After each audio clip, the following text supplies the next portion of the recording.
안녕하세요. 부산 부동산 스터디입니다. 5월 1일 일일 브리핑 해보도록 하겠습니다. 공급 부족, 집 상승. 전세 상승, 집 상승. 공급 부족, 뻥카 드러났어요. 전세 상승 아니라고 말씀드려요. 그래서 드리는 말씀, 통계, 고마, 치아라마. 예, 공급 19만 가구가 누락되는 초유의 통계 정정 사건이 있었습니다. 공급이 부족하다고 나팔수들이 나와서 떠들어 제끼고, 그러면 정부에서는 공급 대책을 내놓고 부동산 투기꾼들은 공급이 부족하니까 집값이 오를 것이라고 부채질했어요. 아니더라. 부산의 아파트 몇 개인지 아시나요? 네, 93만 개. 93만 맞습니다. 그러면 뭐 이런 자료들 가지고 와서 25년에 공급이 부족하니까 집값이 상승할 것이다, 이렇게 떠드는 사람 분명히 있어요. 분명히. 야, 그러면 이때 초과 공급되는 거 이건 어쩌라고, 매도 물량 쌓여 있는 건 어쩌라고, 그런 이야기는 일절 없죠. 요 아실의 근거, 아실의 입주 물량 근거 자료 요거 하나 가지고 와서 그렇게 떠들어댈지 모릅니다. 여기에는 또 후분양이라든지 이런 것들이 숨어 있어요. 그리고 과거에는 없었던 오피스텔, 주거용 오피스텔이라든지 이런 공급은 또 이야기하지도 않습니다.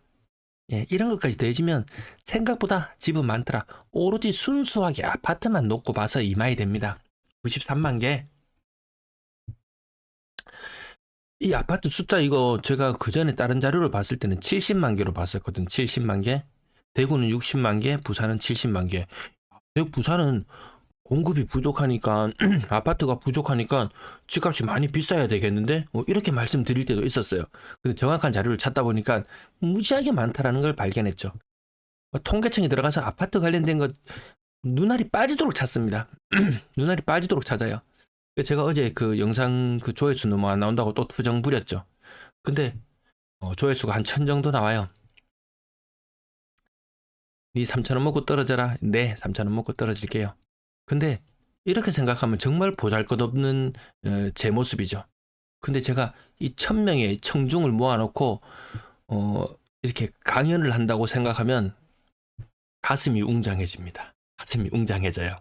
아, 아무튼 다시 돌아와서 뭐 세대수가 계속 늘어나기 때문에 집값이 계속 오를 수밖에 없다. 그 세대수가 는다고 이야기하는 거 언제 꺾인다고요? 2034년 되면 세대수도 꺾여 나갑니다. 세대수도 꺾여 나가요. 그때부터 본격적으로 구조적인 하락이죠. 그래서 24년부터 앞으로 10년 남았습니다. 집을 사서 매도할 때까지 보통 평균 보유 기간이 몇 년이라고요? 10년입니다. 10년 후에 집값 떨어질 거 뻔히 보이는데 지금 사시겠어요? 실거주로 괜찮은 가격이라면 마다하지 않습니다. 투자로 한 개 더 보유한다면 말리겠어요. 자, 세대 수당 아파트 수. 대구나 부산이나 별반 차이 없어요. 대구나 부산이나 별반 차이 없습니다. 광주 지금 제일 고배를 마시고 있는 광주는 아파트가 너무 많고요. 그러면 부산이 대구보다 30%나 프리미엄을 가질 수 있는, 아파트 값의 프리미엄을 가질 수 있는 그 까닭에는 또 대도시의 프리미엄, 더 많은 사람이 몰려든다. 더 많은 세대가 몰려든다. 그에 비해서 주택수는 한정적이다. 근데 더 많은 수라고는 하지만 비율상 따져보면 별반 차이 안 나거든요. 그래서 1.6이라는 숫자가, 이것이 1.6 세대당 아파트를 한 채 가진다? 그래도 그러면 집 부족하잖아. 1세대당 한 개씩 가질 수 있게 해줘야지. 그러면요, 오피스텔 다공실, 다가구 다공실, 뭐 빌라 다공실, 뭐 이렇게 됩니다. 이거 말고도, 아파트 말고도 그 외에 주거 공간들이 많이 있거든요. 한 1.6 세대당 아파트 한 채씩 가질 수 있으면은 거의 포화 상태가 아닐까 이런 생각이 듭니다. 지금 길바닥에, 집 없어서 길바닥에 내 앉아서 살고 있는 사람 있나요? 없잖아요. 뭐 서면에 있는 노숙자 이야기 할 거면 꺼내지도 마세요. 자, 그만큼 집은 충분하다. 요런 글이 가끔 달려요. 보면은 댓글창에 뭐 거래량이 대단해요, 뭐 해요 하는 사람은 강력 추천합니다. 지금 사세요. 강력 추천합니다. 지금 시장을 너무나도 긍정적으로 보고 계시는 분들은 한 개 사는 걸로도 부족합니다. 두 개, 세 개 마구마구 사라고 추천을 드립니다. 강추. 전국 미분양 주택 통계인데요. 부산은 조금 늘어났죠. 3,222호 조금 늘어났습니다. 이조차도 믿을 수가 없더라. 부산에 악성 미분양 조사를 했죠. 그래서 한 100세대 되는 아파트를 틀어보니까 우리 이거 절반 팔렸어. 우리 악성 미분양 50개밖에 없어. 이렇게 발표를 했죠. 그럼 보통 사람들은 믿습니다. 하지만 요거 심층적으로 더 파보면요. 그 신문 기사가 있었어요. 이거 다 파디비 보니까 그러면은 50개 팔렸다고? 그럼 50개 다 등기했겠네? 하고 등기했는지 여부를 조사해 보니까 개뻥이더라. 25개 등기했던가?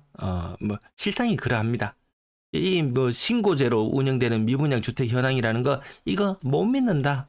하지만 우리가 봐야 되는 부분은 뭔가요? 분양권 먼저 보고 다시 돌아올게요. 붙여놨습니다. 부산 미분양 문제. 문제는 이 추세죠. 늘어나고 있는 추세인지 줄어들고 있는 추세인지 뭐 그 정도 파악하는 용도면 뭐 충분하지 않겠습니까? 물량이 부족해서 집값이 오를 거라고 이야기하는 사람 이거 보세요. 이 눈빛 나 55,550, 55,500 이거 안 보입니까? 이거 공급을 안 보입니까? 라고 이야기를 해주고 싶어요. 전세 물량은 줄어들다가 좀 자꾸 주춤합니다. 자꾸 팍 줄어들어야지. 이만큼 팍 줄어들어야지 시장에 반응이 올 텐데 시장에 반응이 오지 않을 만큼 월세 물량 정체에서 살짝 늘어나는 느낌. 전체 임대 물량 2만 개 수준으로 넉넉하다. 마음이 편안해집니다. 거래량 89건 있었고요. 4월의 거래량, 3월의 거래량 비슷해질 것 같습니다. 그러면 이렇게 거래량이 늘어나는 이유가 뭐였나요? 공급 부족하대, 좀 있으면 공급 부족하대, 지금 안 사면 나중에 웃돈 주고 사야 된대, 지금 빨리 사래. 근데 다시 원점으로 돌아갑니다. 공급 넉넉하대. 지금 안 사도 된대. 나중에 사도 된대. 천천히 알아보고 시세도 알아보고 분위기도 알아보고 사래 하면 이렇게 거래량이 이렇게 빨리 늘겠습니까? 뭐 애시당초의 시발점이 잘못되었다. 실거래 가격 요거 먼저 볼게요. 거래량 2,200건 정도 수준으로 시뮬레이션에서 살펴보면 될 것 같습니다. 근데 갑자기 언론에서 악재 뉴스가 터졌죠. 공급이 넉넉하다라는 뉴스가 터져버렸습니다. 사람들이 변심할지도 몰라요. 속았다. 좀 더 알아보고 사야지. 좀 더 천천히 사야지.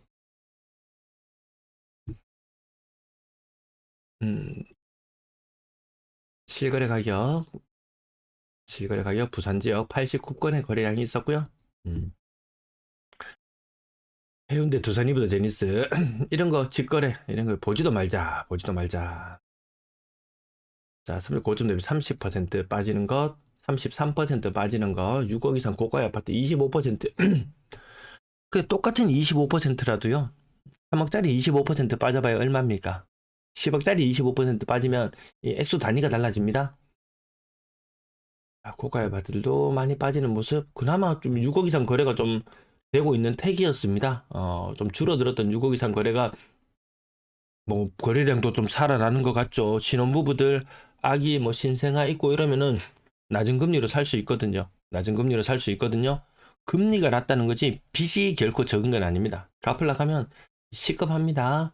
이제 점점 월급은 안 오르는 시절을 살아가겠죠.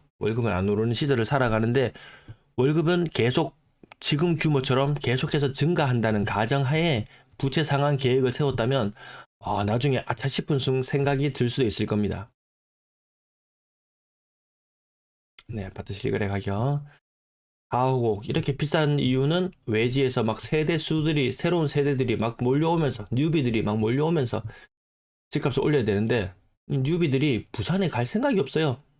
과거에는 뭐 창원 살다가 뭐 경남 살다가 뭐 부산으로 가는 젊은 세대들이 있었을지 모르겠지만 농사 짓다가 가는 사람들이 있었을 때는 세대수가 폭발적으로 늘었지만 농사 짓다가 갈 사람도 없을 뿐더러 갈 거면 부산 갈 이유가 딱히 없죠. 가려면 수도권 아니면 지방에 자기 있는 곳에 기반이 탄탄하다면 그냥 그곳에 머무르겠죠. 고점 대비 44% 30% 이상 이 정도. 생각보다 6억 이상 거래가 많이 신고된 하루였습니다.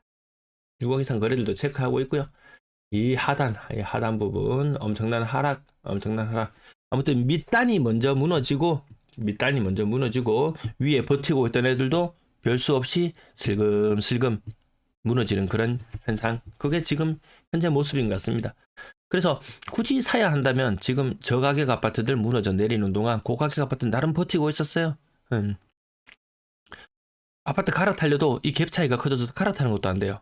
뭐 투자도 쉽지 않아요. 이거 워낙 또 고가의 아파트들은 그 갭이 너무 크죠. 매정 갭이 너무 커가지고 투자용으로 섣불리 들어가기도 쉽지 않았습니다. 그러면 시차를 두고 조금 비싼 아파트도 조정 받겠지. 조정 안 받으면 이거 안 사는데, 아무도 안 사는데. 그러면 그때 뭐 갈아탄다든지 아니면 신규로 매수하실 분들은 생각을 해본다든지. 지금은 시점이 참 애매하다고 생각이 듭니다. 정부에서 악재를 쏟아내놨으니까 뭔가 또 이야기가 나오겠죠. 거래량 조금 살아나는 것 같지만 더 지켜봐도 된다. 더 지켜봐도 될 것 같다. 네, 그 6억 이상 아파트들 6억 이상 거래량 생각보다 제법 나옵니다. 많이 사주세요. 이거 지금 6억 이상 아파트들도 거의 30%까지는 아니지만 25% 이상 떨어지는 거래 많이 나와가지고 이 고가에 사가지고 눈물로 손절매야 되는 사람들, 어려운 사람들이 있거든요. 그런 사람들 생각해서 좀 사주세요. 자, 분양권 18건의 거래량, 약간의 뭐 오류가 약간씩 있긴 합니다. 분양권 아직까지 거래 신고가 뭐 시원치 않아요. 오늘 전세 거래량도 241건까지 안 되거든요. 근데 집계하는 곳에 따라 가지고 조금씩 차이가 생기기도 합니다. 1790에서 1904로 바뀌었으면 한 110건, 100몇십 건 거래되었을 건데 지나치게 많이 집계되는 날 약간의 오류도 있을 수 있다라는 부분 보시면 되겠고요. 2년 전보다 전세 사는 사람들이 숫자가 더 적어지더라. 그 돈 빼가지고 딴 데 메꿔야 되는 일들이 생기거든요. 월세를 옮기면서 메꿔야 되는 일들도 생깁니다. 평균 전세 가격이 하락하고 있죠. 그러면 집값은 떨어질 것이다. 공급량이 충분하다. 그러면 집값이 조정받을 것이다. 그동안 언론에서 정부에서 어디에서든지 집값 상승의 논리라고 실컷 떠들어놨던 것들이 그들에게 역풍이 되어서 몰아닥치고 있습니다. 매수 대기자들 급할 필요 없겠다는 마음의 안정감을 주고 있습니다. 언론이 정부가 여러분들에게 안정감을 주고 있어요. 급할 필요 없겠다라는 시그널을 보내주네요.